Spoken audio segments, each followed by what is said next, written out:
you guys? We are finally here. Welcome to our very first episode of Girlfriends. I'm one of your hosts, Ambernice. I'm Kiana. And I'm Alicia. We're super excited to have all these wonderful women here. And with that being said, you guys know we only did right by bringing out all of the hot topics that you're about to hear today.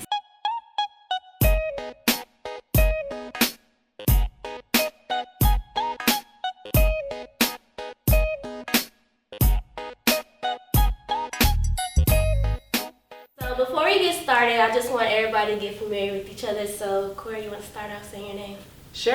I am Courtney Chusana, and I'm a part of a collective called Pussy Power. I'm Jeannie, and I'm a DJ. I'm Taylor Chusana, and I am also a part of a collective called Pussy Power. I'm Meraki. I'm a music producer. My name's Akila Dunyani. I am the head of artist relations and event coordinator for Nectar Atlanta, and I also teach financial literacy. Miss Lips. Alright, so let's go ahead and get into it. My first question for y'all is, when is it the appropriate time to ask for help during a creative process or a project? I think that there's never an inappropriate time. If you need help, reach out to somebody who you know can help you. And if they can't help you, go to the next person. There's always someone who can help you with what you need. I feel like a lot of people sometimes assume that just because someone's their friend that they're going to give them help, but you can't just assume. First off, you have to ask for it, and second off, that person also has to be willing to give you that help. I definitely agree that it's a matter of opening your mouth and saying something, but in relation to like the time frame, I always like to move with the idea that like, let me try myself first. Because then I have a better understanding of what exactly I need help with, and then I can communicate that a little bit better to whoever I'm asking, you know? And like even all of us know, like when someone comes to you and asks you for help, it's easier to help them when they have a clear understanding of what they want and they have already like approached it on their own, you know? Yeah. So what about when it comes to your friends though? Like, what type of friend do you have to be to get like, you know, the free help, or like, you know, I can assist you with this, but here are my prices, you know what I mean? Like, what's the difference with that? I mean, I just feel like everything is situational because you have to take into consideration that it depends on the medium. Because if I'm an artist and I have to go out and buy 10,000 paints just to get your project done, I might need a little cash. Facts. You know, it really just depends. If it's like maybe a space, hey, I can give you the first hour free, but at the end of the day, this pays my rent. Right. Like, you just really have to feel out each situation. So when's the last time you asked for help? The last time I personally asked for help? Or it don't have to be you, like anybody else. I think every day, right? I was gonna say, I think I did say it the second I woke up, like, hey, I need you to run to the store. Like, And that's really the thing, is that to be honest, being a creative is like being a part of a collective community, period. Like, there's never been a project I worked on where I'm not calling one of my friends, if nothing else, just to like bounce this idea off of you, or like, you know, or like tell me if like, oh, that doesn't make sense, or you need to like pin that to the wall and work on something else, you know. But that guidance is something that we all need on a daily basis. Like, And also, like, I think it's important to, like, going back to what Akila said, like, help yourself first before you reach out for that help from someone else. Because if you're asking me for help and I don't see you putting an effort towards your own project, I'm 9 times out of 10 gonna charge you. Like, whether we're best friends or I met you yesterday. Like, that's just how I come into a situation. Like, I need to benefit from giving that help as well, just because I am a creative and I live off of this. So Help me help you. Right, help yourself, sis. And then also you have to realize that like, just because I'm your friend doesn't mean I'm invested in your project. Right. You know? And you're not entitled to help. Exactly. Like, just because this is something you're passionate about, that doesn't mean I have to care. I can support you, but like that doesn't mean I need to be just as invested as you are, because that's just not the case, you know? That's a word. That is a word. You should be most of this. Preach. So y'all, with the new year just arriving, have you guys had a chance to like kind of reflect on like your past self? Like, I know I feel like it's been a rough year for everyone. Everyone's just saying it's been a rough year, so I'm just like, how y'all feeling? Like, as you know, the creatives that we picked for today, like, how do y'all think y'all year was? Don't be too hard on yourself. Yeah, don't be too hard on yourself. Jeannie, what you got? Jeannie, like,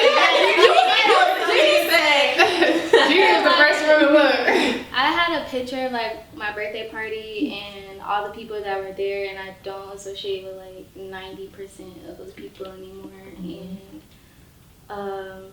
yeah, it's just kind of interesting to reflect on, but I feel like this has been like my year to just be more isolated in solitude, to like learn my own energy and just not be manipulated by like other people's energies and what they want from me or their projections of me. So it's been cool to like picture my own self and like what I want to be without like people that don't necessarily have my best interests. So I like where I'm at though. I like 2019 so far though. Right, that was a word.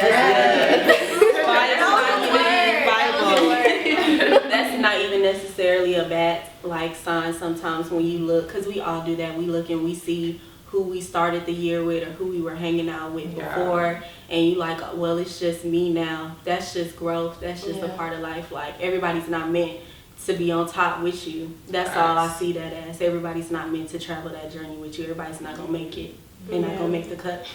But what about like mentally though? Like, do you guys feel like a big shift, like, you know, kind of happened this whole year? Yeah, Definitely.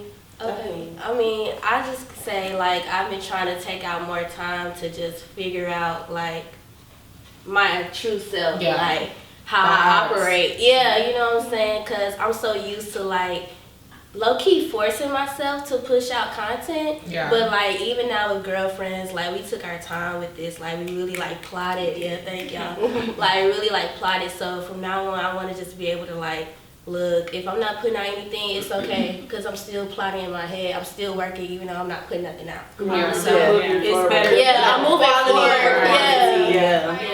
Being a creative and adulting at the same time. That's where I'm at right now. Yo, I'm like, this shit is crazy. But it really requires you to sit back and say, like, you know what, I'm going to wake up and drink some tea this morning. Yeah, and then I'm going to do some yoga, whatever it may be. But it's like, I need to do things that are serving me. I need to be around people who are filling my cup. Like, these are things that are actually important. Right. And we hear, you know, our parents and stuff say things like that, but it's like, it's not until you realize that, like, oh, my mental health actually affects how I like move around people and how I feel. And it's just not random. Like, it's just not whatever. Like, these things matter. Yeah, it used to be whatever. Man, I miss being young. It used to be whatever. I miss just waking up and like, oh, I'm gonna do a shoot today. I'm gonna film today. Yeah. Girl, it takes. I gotta walk my dog. I gotta.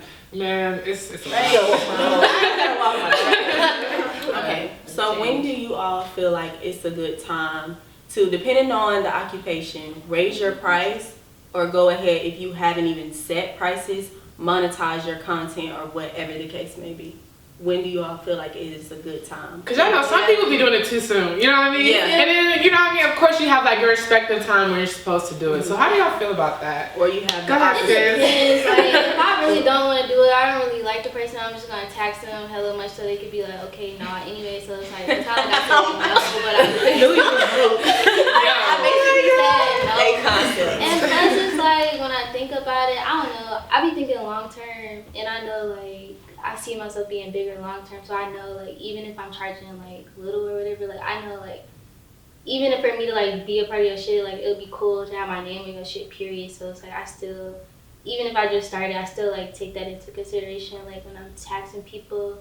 But for the most part, when I first started though, I think I did like my first 3 shows for free. But then after that, I was like, nah. That's it. I don't know. I don't even care. But I'm still like learning and growing every day. But it's just like about building your. I feel like the more you put into your brand and investing in like all the time that you spend, whether it's like networking or building like your connections, like people are paying you for that too. Like, that's part of your brand. So like all the sacrifices you made is what I'm really taxing you for. Right? Yeah. I feel like, I don't know, like, if I'm making some music or some shit and somebody, I don't know, like, if I fuck with their music, if I fuck with the vibe, like, if we're just creating, sometimes I just let it rock, because, like, I can't explain it, like, if it kind of is, like, natural, like, we all out here trying to do the same thing, like, if you want to help me with this, and I can help you with that type shit. I don't really kind of move in that way yet, of just like, oh, I'm going to really tax you this, and I'm going to do that. If I genuinely fuck with you or your sound, I'm looking at it as like, okay, I like to create. Like, I like to build this from nothing. So it's like, let's just make some dope shit, and where it goes from there, let's handle it. Like, I don't know what this is gonna do, and neither do you. So if we already going in with the mindset of like, oh, you gotta give me this, because bro, we don't know nothing that's about to happen with it. We just gotta like put our all into it together. I don't know, I just kind of look at certain shit like that. Like, if you're creating something, if you are creative, or music, and I know everybody do different shit, but like if you making a beat, if I'm making a beat and I hear somebody writing some dope shit, all right, nigga, like, let's do it. Like, I don't know, like, let's just I think it's interesting because this is a space where like creativity meets business, and I think that that's something that a lot of us are not very well versed in just yet, and especially being young. However, that's where it gets tricky, you know, because it's like, yeah, I fuck with you, and really I want to just vibe with you off the strength of we mesh well together, but also my rent is due. You know, and like as an adult, we all know that like at the end of the day, like vibes don't pay my bills, you know. So it's a very tricky space, especially when you're working with friends and loved ones.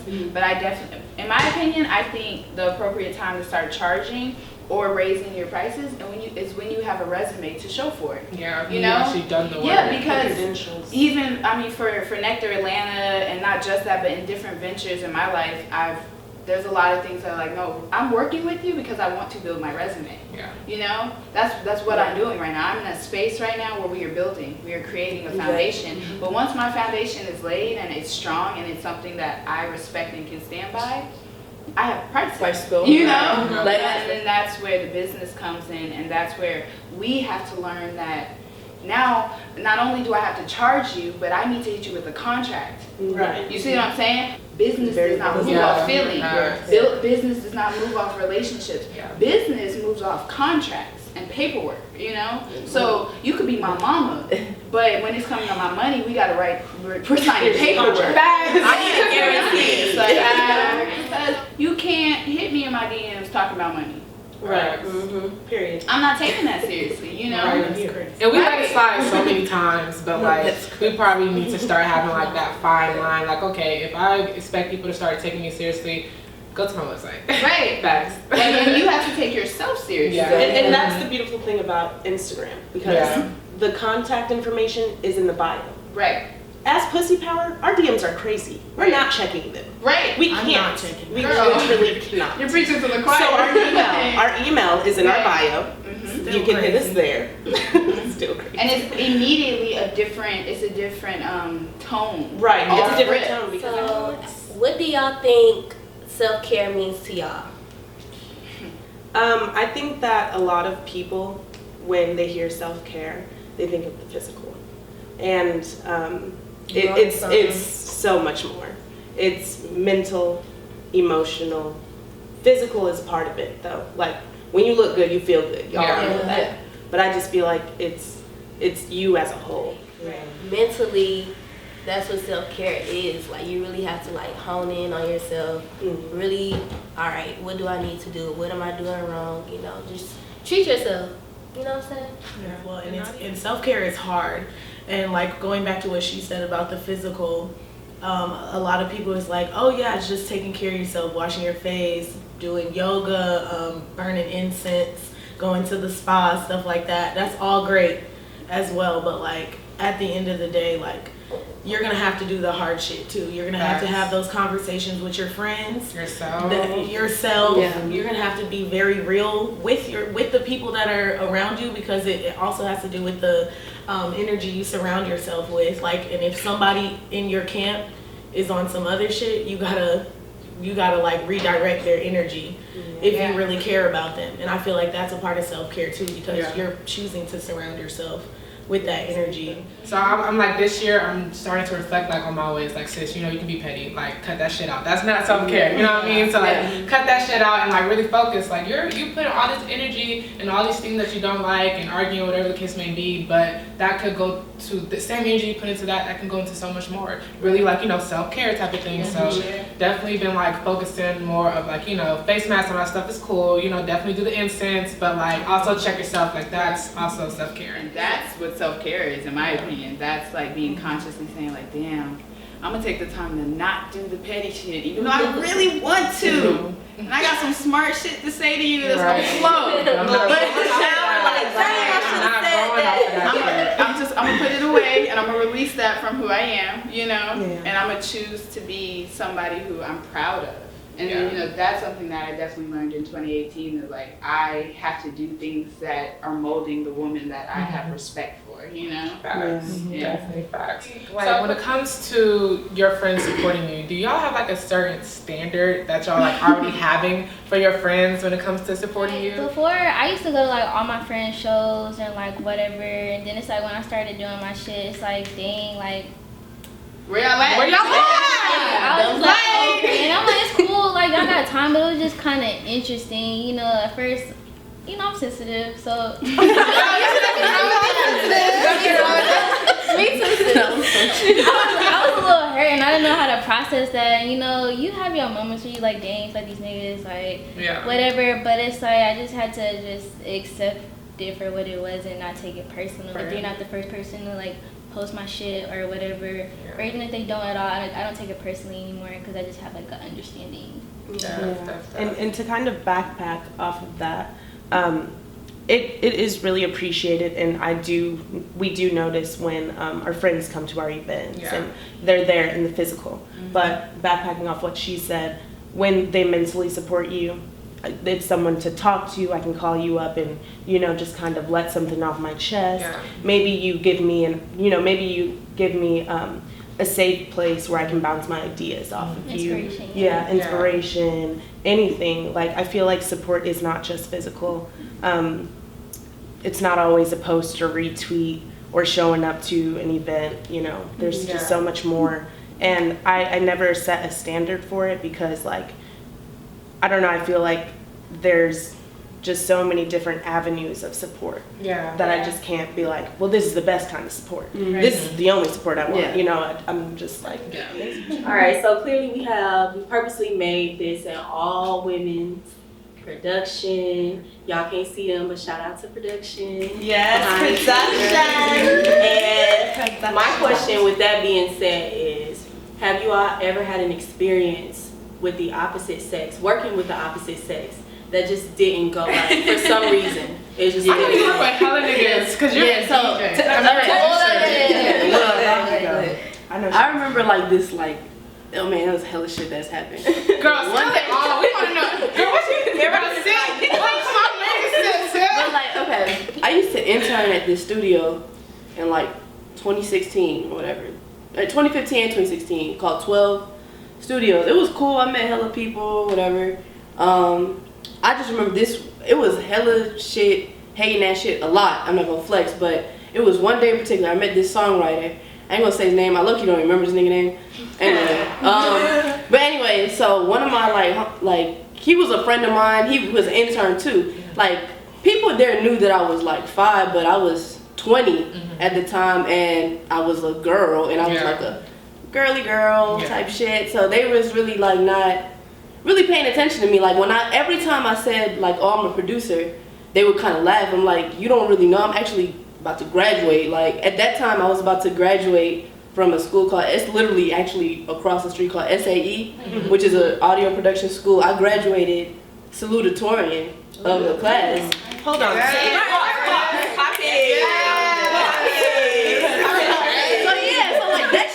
Happening at that time. I told all like the teachers and shit, like, I don't want to intern. I don't like how that shit is gonna make me feel. I feel like it was lame shit. Like, you gotta do lame shit, and my ego, I was like, I don't want to do this. But my advisor was like, look, you did really well. I just think it'll help you. Blah blah blah blah. Whatever. I was like, cool. Let me try it. It was cool. Anyway, so this day in particular, one of my friends who was also an intern, he was a dude who was a little bit older than me, and he was like, talking to the songwriter, was like, man, she's dope. You know, you gotta hear her shit, like, her production crazy. Everybody who heard my shit knows that it's like really good. You know what I mean? So anyways, he was like, who? Her? Like, just pointed at me. And it was so interesting because it was like, and then he kind of laughed. Like, this shit was crazy. He just laughed. And I was like, are you standing right there? I'm standing there. It's just the 3 of us. Yeah, so he's standing right there. So then I was like, you know, what's funny type shit.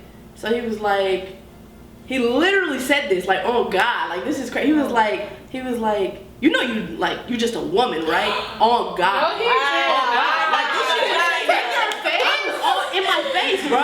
What? So this literally happened. So my friend, like, he was like, damn, he looking like, damn, I shouldn't have made this shit happen, because it got awkward. So in my mind, I was like, am I finna snap? I'm not, because who the fuck is this nigga? Like, so then I was like, the only thing I could do is like play my shit, like, because I know that it's dope. Yeah. So I started playing it, but this is what I noticed, like, right before I played it, it was interesting to see, like, he already had an opinion about how it sounds before hearing it, because I saw it in his face. He was like, made a face, because he was like, oh, my friend is like, he's like, yo, you gotta play this one. He's like, you gotta play. So I played like whichever one I picked. I don't even remember. And I know this shit was dope because fucking one of the biggest producers that were there heard me. That was a lot. Anyways, but yeah, heard my shit and was like, he co-signed it. So like, who is this little nigga to say that to me? So then anyways, I played the shit and his reaction was like, he didn't comment on the music. Because he probably knew that shit. He knew it was good. Like, that shit was crazy. He didn't comment on it. He already was like, then he said, let me ask you a question. I said, okay. He said, if you was in a room and it was you and Timbaland and your beat was better than Timbaland, who do you think people are still gonna pick? I said, me, nigga. Yeah. Period. Period. Yeah. And he was like, nope. I said, what? Like, this is happening. This is happening. This is happening to me. I need it now. Yes. I'm gonna tell y'all. But anyways, so the fact that I was like, first of all, nigga, what the fuck? That didn't even make no sense, really. I thought it was about the music. So he was like, I was like, I don't really get what you mean, to be honest. Like, and then he was like, that nobody wants to deal with a woman in that way, or it would be. Or he was like, and a lot of men who work in music don't want to feel intimidated by a woman who produces because that doesn't happen. This nigga is telling me this. This shit is crazy. Like, and then on top of that, I wasn't even interning long at this time. I was like, man, this shit is about to be weird. Like, I was like, I don't want to do this. Like, talk to these weird ass niggas. But so then after that, I don't know. He said, I don't even remember how it went. Oh, we start talking. I'm like, hitting him like, I said, bro, I went like. I have like school shit with this. It's not even like, it's a hobby. I'm good, but no, like I have credentials, like probably more than you, bro. Like I was the youngest one in the class, and I was the only girl, and I never had any prior knowledge on audio production, anything that has to do with that. I literally went into, I graduated high school, went straight into that, like literally. So I did all that, and I graduated on top of these grown ass men who've been doing this shit for years. Period. And you telling me this shit? Period, bro. And then so we talking, and his last thing, I left the room after this. He was like, "So, you still want to do this? Like, you still want to put?" Fuck this nigga! I was like, bro, you think you about to change my mind in this 15-minute conversation of what I'm doing with my fucking life that I took my time to do, that I really learned? Like this day, I'll never forget this day, bro. That shit really happened. Like, niggas fucking. You know, it's kind of like you're playing yourself though, cause like the future is female. We all know that part. Yeah, like, period. You that overlooking me, and I'm gonna take off on your y'all. At what point in y'all life did y'all really go after what y'all wanted? What was that moment? When was that moment for y'all? I've always done what I wanted, period. And I'm not kidding. Like, you can ask my mom, like, I've been getting on her nerves for, like, my whole life.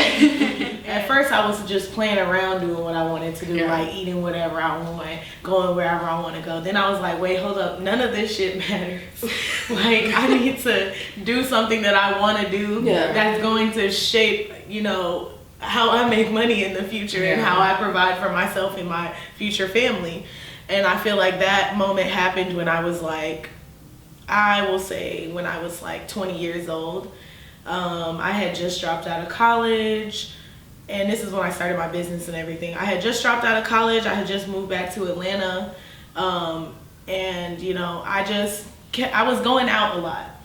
And this was my first time on what we would call the Atlanta scene. I was going to department stores, sound table, like I was on random creative art parties. Artlanta had just like started up and stuff like that. And I noticed like there are no women here, and I don't know why no one else is uncomfortable with that. Right. Like, I don't want to look at you niggas. No. We about to start the show off saying that. other day, I was at a party with mostly men, and somebody was like, well, most of them are gay. I was like, I don't care. Yeah. They were born men. I want to be surrounded by people that look like me. I want to be surrounded by women. I want to be surrounded by black women. If there's men there, that's cool too, because I want to learn from them and enjoy their energy. Yeah. But that majority men being in a space, I can't grow. Like when I was going out and stuff, and I was at these parties, and all I kept getting introduced to was men, and all of them wanted to fuck me. Yeah. Period. Like, I'm so sorry. Like, not even on no cocky shit. Not even on no cocky shit. Like, all of us know that we experience that daily. All these dudes, all they want to do is fuck us. They don't see us as competition. They don't want to work with us. I was like, I need to be taken seriously. I'm not playing with y'all no more. And so I was like, I'm about to start a platform, and I'm about to start putting women in the position to be on stage, to be on the mic, to be behind the DJ booth, to be on production, because I'm genuinely sick of walking into a space and I have to receive all this sexual energy. I'm not here for this shit. I'm trying to get money. I'm trying to feed myself this week, and I don't want to do it by sucking dick and riding. Yeah, okay. But what about you guys? Go ahead. Yeah, no, go ahead. I think when I was in college, I didn't go a lot. I just was at my friend's college a lot. And I was there. And I was like... This girl said I didn't go a lot. I called my mom. I used to write and shit, and I called my mom. I was like, this when Views came out, and I was like, I'm finna write a book. I'm just gonna drop out. Like, I'm not going back to school. I started writing, but I wasn't writing enough to the point where I could write a book. But later on, I realized that I just wanted to live a life worth writing a book about. So that's when I started to just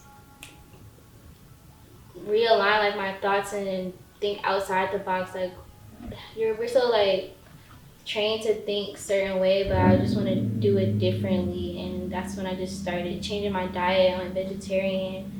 I feel like that helped me too, like break out a lot of just like glass ceilings in my head, like thinking I couldn't do certain things. That's been like the biggest thing to hold me back, is thinking like I couldn't do it. So the fact that like just getting rid of my fear has like helped me get closer to like what I want to do.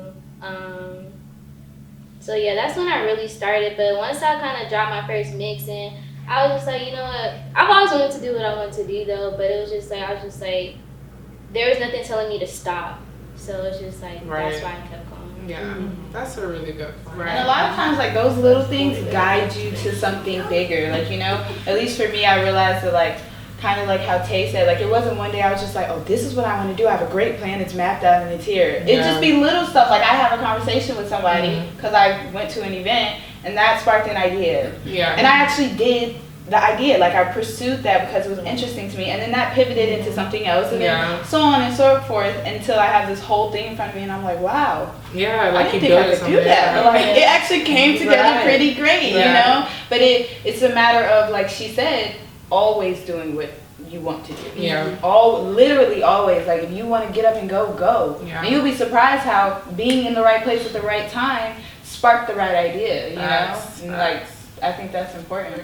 So for our last topic, there was an article that got released towards the end of this year by a girl named Candace, and the title was, let's see, why Atlanta is the worst place to live as a creative. So we got little things to say. Who want to start? I just want to start by saying we're all creatives. Facts. We're still here. We plan to do great things here. Been here. And working creatively amongst each other and growing together as creatives in Atlanta. Thank you and have a nice day. Sitting in the bitty as we speak. Literally in the middle, right here. But I mean, a lot of people talk about just like, you know, I want to move to LA, like let's just go to New York, LA. Literally, I only hear New York and LA, literally. And it's like, first off, if you're from Atlanta, why would you move to New York or LA? Unless you have a business opportunity and they're paying you to go there, cool, but like, we get paid $7.25 minimum wage in Georgia.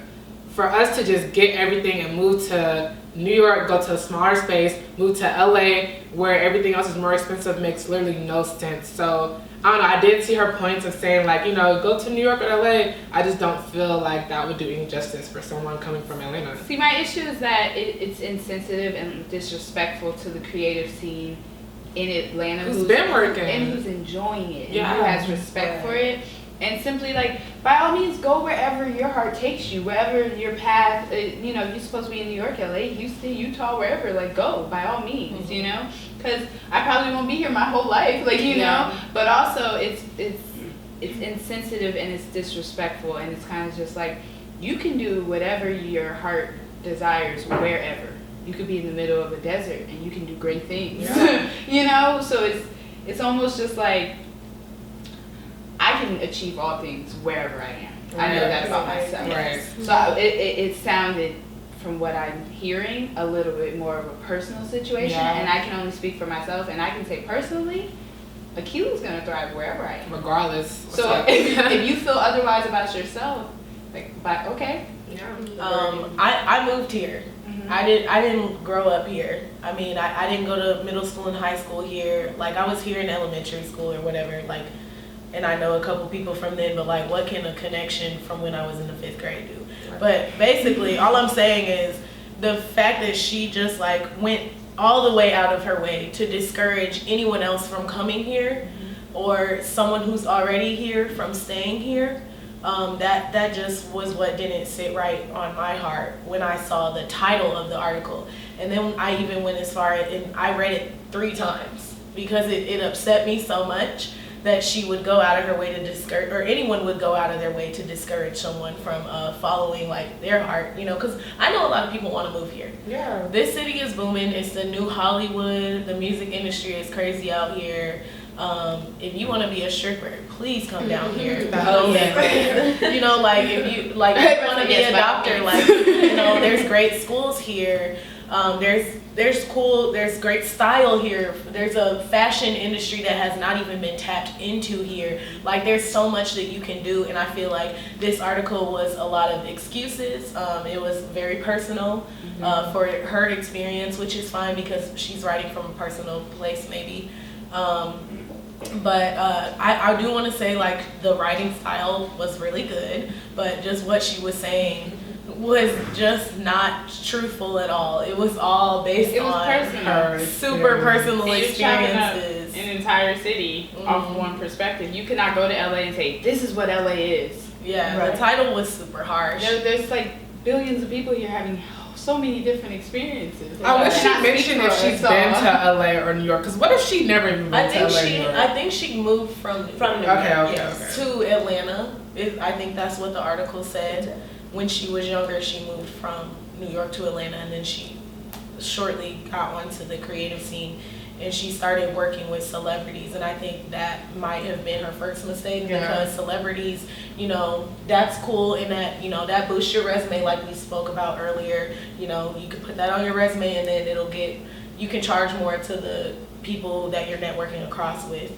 But I think she skipped the network across part. Because I personally, I don't think I've ever met the young lady. And I feel like I know so many women and so many men in Atlanta who are, you know, they feel like their creative circle is popping. And feel like they're doing something, and we are doing something. Like, you can't discredit that. That's where it wasn't cool for me. Yeah, I just felt like it had an undermining tone. And there have been a lot of great things that have happened in the creative scene in Atlanta that she just kind of undermined it. And just with the entire article starting with the title. And you're just regarding everyone else's experience. Like, for me, I might be able to come here and build my resume and then move on somewhere else, and someone else may be able to build their resumes in a different city and then come here. Like, you know, so it's just like, we all have a different experience. No, that's fast. I think she mentioned location too, like just transportation and not being able to just like get places. If I'm not mistaken, she said that most creatives live on the outskirts. That's not the truth. I think she said that. I'm not sure. I have to fact check that. But I'm just like, I'm not gonna say that like your points weren't valid, but the points weren't valid. But the points weren't valid. Creatives. Yeah, like I would love to know exactly who you're talking about and like what exactly are you referencing to. That way we really know like if it's personal or if it's not, or like do you really know like, yeah, so-and-so didn't really make it, you know what I mean? Like, you know, like are you really talking about someone in particular, Or yeah, because the way we're looking at it, or we're not on the outside looking in, like we're here. We're here.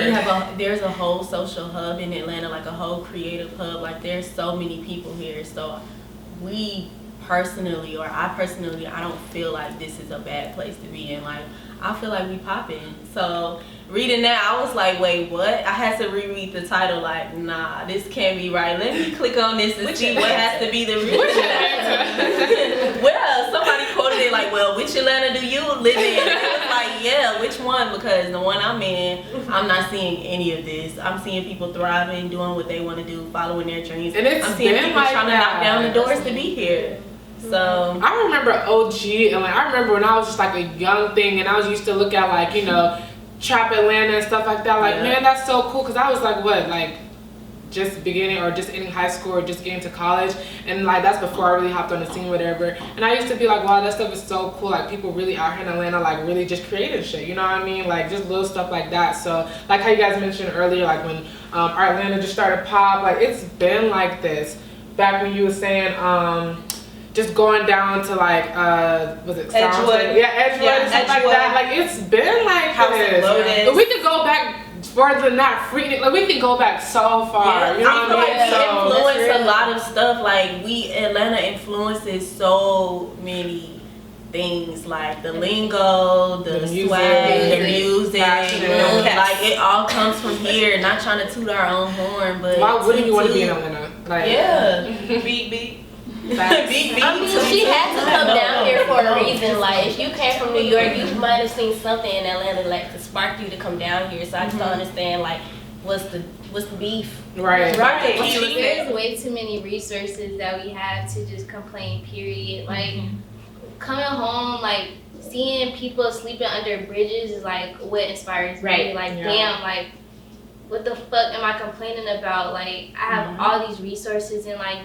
At the end of the day, it's more of a mental thing. Also, like, you have everything that you need, period. Like, without any physical form, like, it's about self-will, like, strength in your mind. Like, you can not see these obstacles. So these are really excuses, period. Because I've seen myself remove obstacles that I thought were, like, problems. Like, oh, dang, I got to do this. But it's not like, oh, dang, I got to do this. It's just like, oh, this is part of the process. Like, you just get through it, like if you really want to talk about our history as people, as brown people, can't shit stop us. Nothing. And damn sure not the lack of an Uber. To be perfectly honest, like generationally, like what our great grandparents didn't like. I can ask my phone what the temperature is outside. Right? You're not gonna sit here and tell me that we don't have the resources to be great. And really, in the entire United States, to be honest, like we have access to too much comfort. We have the luxury to sit here and say, this city sucks. I'm gonna go to another one. We have that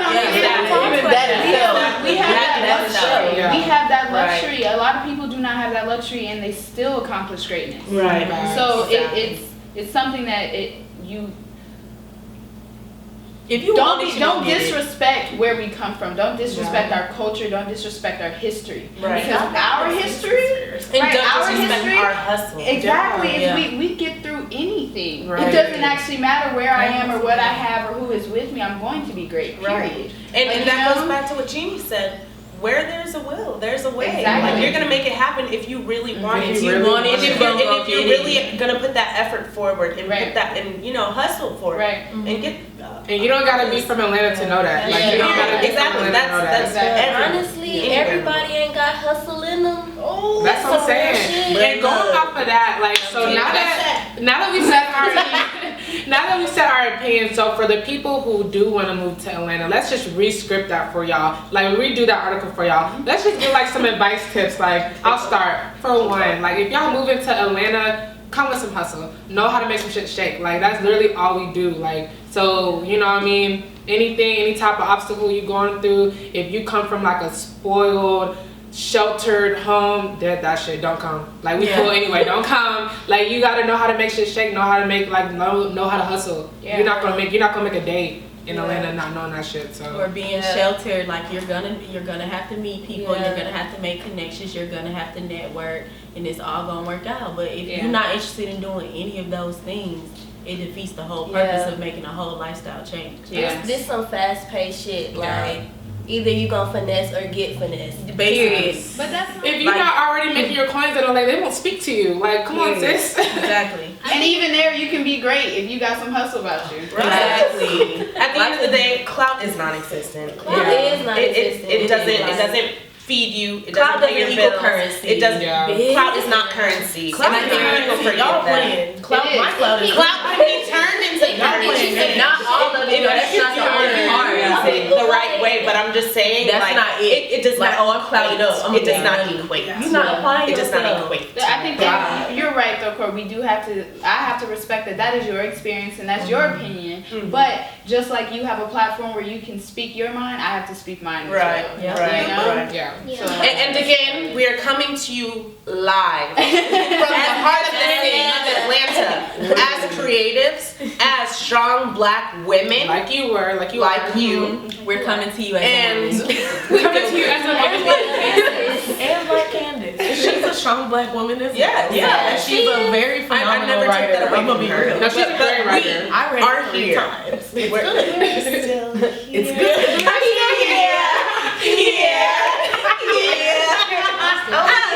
Y'all are so funny. Oh my god.